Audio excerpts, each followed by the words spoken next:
and they have an agreement. They reach an agreement before it goes into planning. That agreement that is signed by both parties, the community and the developer, basically go back into the county planning, and it's already approved. Okay. Now, within that agreement, which is pretty thorough, it basically tells how everything is going to be. Sorry, yeah, I know. I understand. Already done. The language and everything will be, already set forth.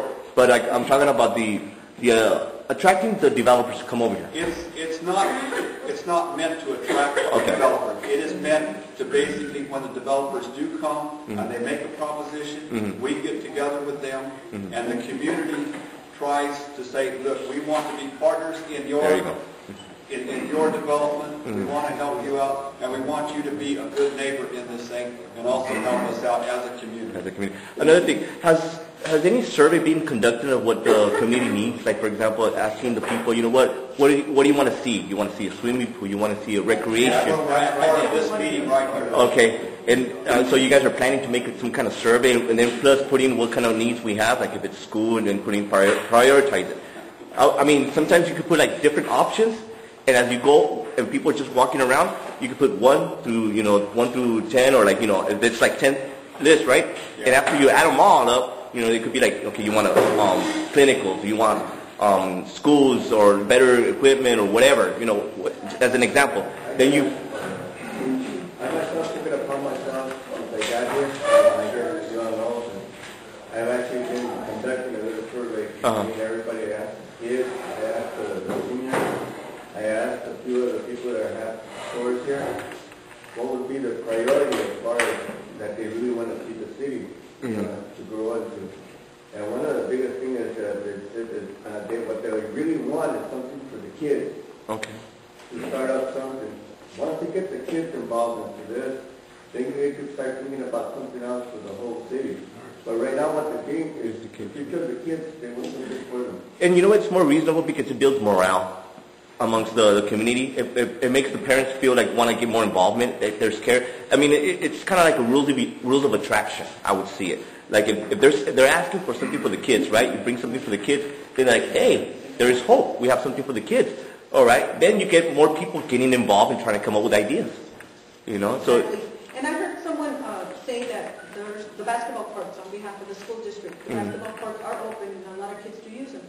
I also heard that there's no line, so maybe that's something that the change. Something like that differences will make something good. There's different ways that we have to go about it. That's one of the things that has Okay.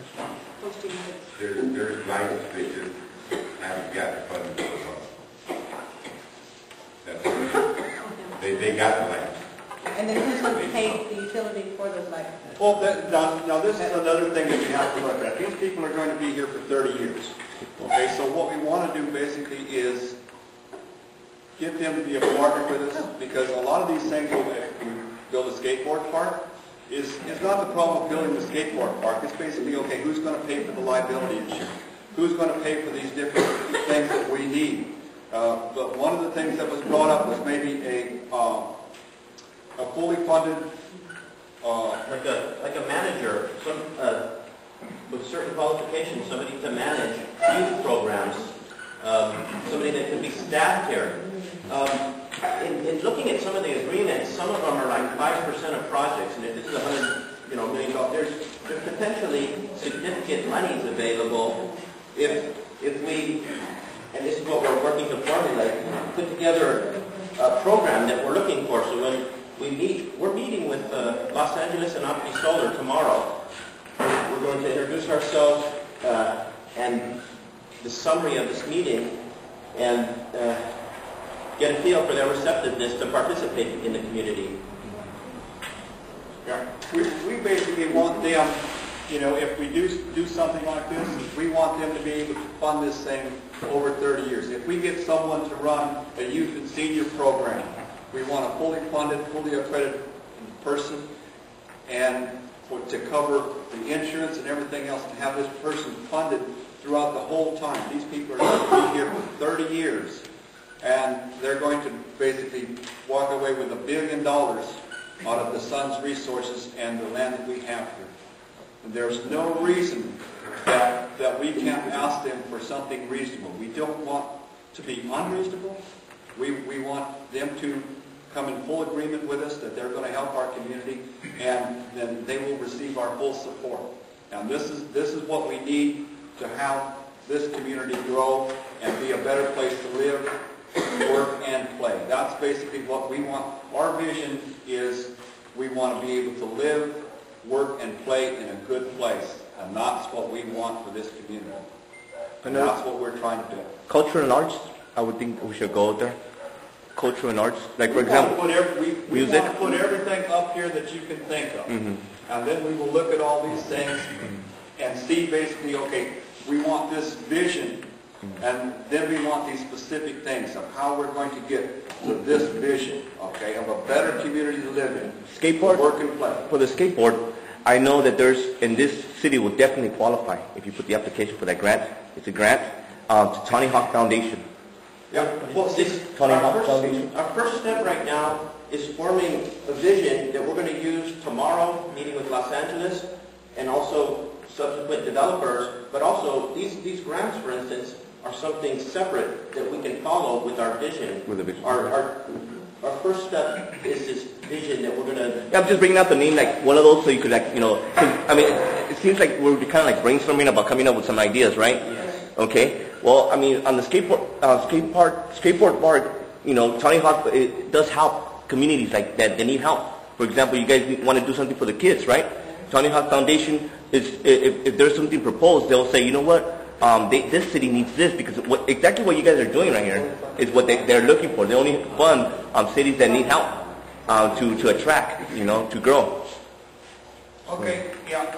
See, on some of this stuff, if we would have a fully funded program manager, we would want someone accredited basically write up these grants. Grant writing is not the easiest thing. No, it's not. There's a grant writing workshop like February 1st or February 13th. Yes. Over in Yuma, Arizona. It's like People should volunteer to go through these workshops for grants. Yeah.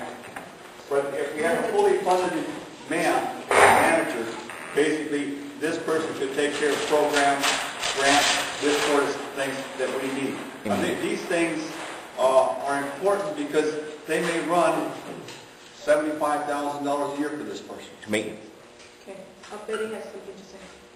One of the first things I think we should look at, from my own point of view, is establishing where we want this community to go. Do we want it to stay the way it is? Do we want it to grow? And my opinion is I think we need to have the community grow.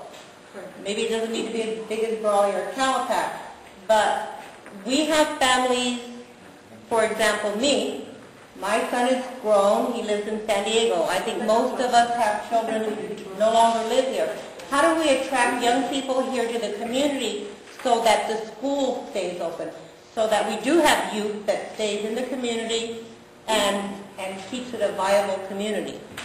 So I think one of the first things we need to establish is, do we want the community to grow, or do we want it to... Yeah. We want it to grow.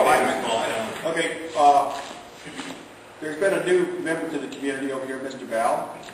He is basically bought the fish farms out there, and he's basically going to go into algae oil for biodiesel. Okay.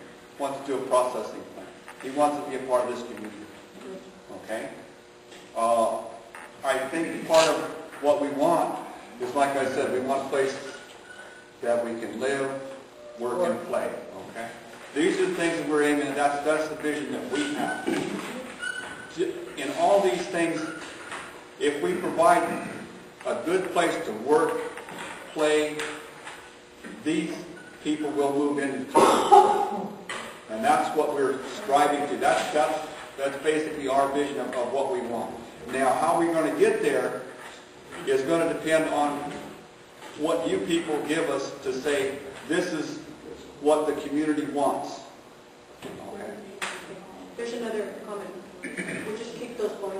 Yeah, well, I'm sorry, I forgot your name already. Betty? But you mentioned the thing about the children leaving, and that's something I really have noticed about this town now. That